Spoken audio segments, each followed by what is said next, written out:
Okay, so you want to start charging high ticket prices for your services, right? And you're thinking all you need to do is just increase the price and then you're high ticket. That's not how it works. For you to charge high ticket, you can't just go from saying we charge 500 and now we're charging $5,000. It's the skills that allow you to charge more because you're bringing more value to the customer. Value is what it's about, right? You can't just say, oh, yesterday was 500, today is $5,000. Yesterday's price is not today's price. Yesterday's price is not today's price.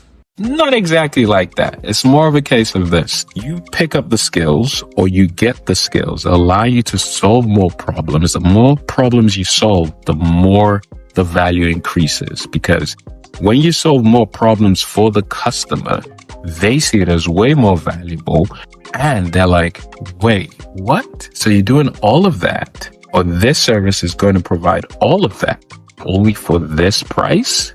That is an amazing deal. Yes, let's do it. But another thing which you also need to understand is this. Not all customers are at that point. You want to have a customer who understands the problem, possibly is a high ticket customer, and they appreciate the value, because just because you're about to sell someone a Rolex doesn't mean they can afford a Rolex, nor does it mean that they appreciate a Rolex. So you have to make sure you have that right fit of the customer who understands the value, is looking for that value, is of that mindset, and is appreciative of that value.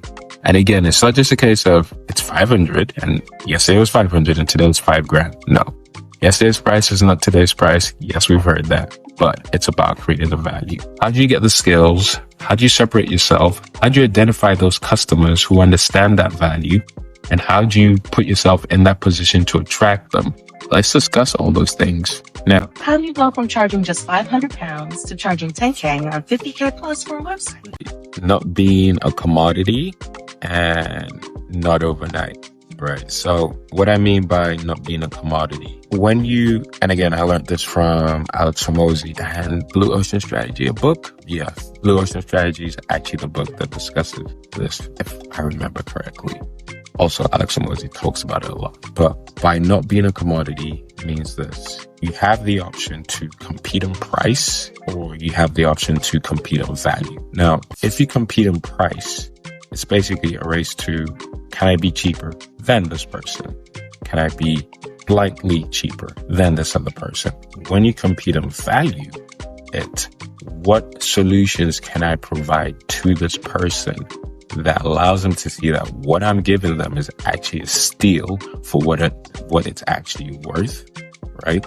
So when, say, you charge 500, you're most likely going to be saying, oh, we're going to compete on price. We're going to be a commodity. When you are charging, I'd say 10K, or you're charging, say, 50K, whatever it is, for whether it's a website, whatever.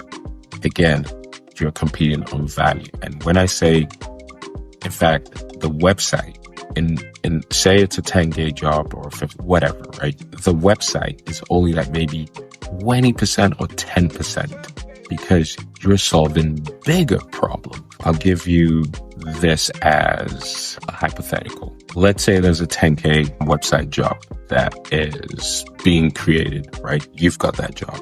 Do you think it's just, oh, we need to create a website and then give them, and it's a 10K? No, we need a website that is able to attract us the right type of customer for the right type of service that we offer. And it then converts those customers through, say, a funnel to then allow them to get on a call with a person who can then convert them from being just a prospect to now being a lead to now being a customer. And then on top of that, they will then have, what about the people who don't convert into leads or get on the phone?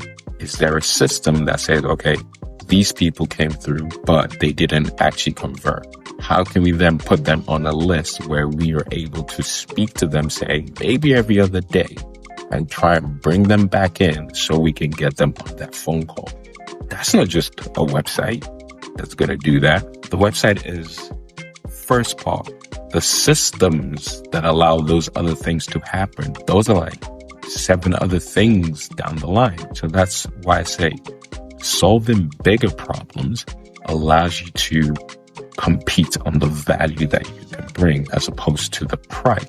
Competing on price means you're only just trying to be cheaper than the next person who's in competition with you. Now, when you're able to compete on the value that you bring, that comes from, again, it's not overnight. It's by getting the skills that allow you to solve the problems that customer is going to face along the way. As my mentor, Myron, always says, the person who you're working with has to feel like you've been thinking about their problem way longer than they have, so that you're able to solve the problems that they didn't know they were going to face, the problems that they're about to face, and the problems that they could be facing in the future. But you've solved all those things, right? And they then realize as they hit those problems, but go through them, that, oh, these guys solved everything. That's what we paid them for.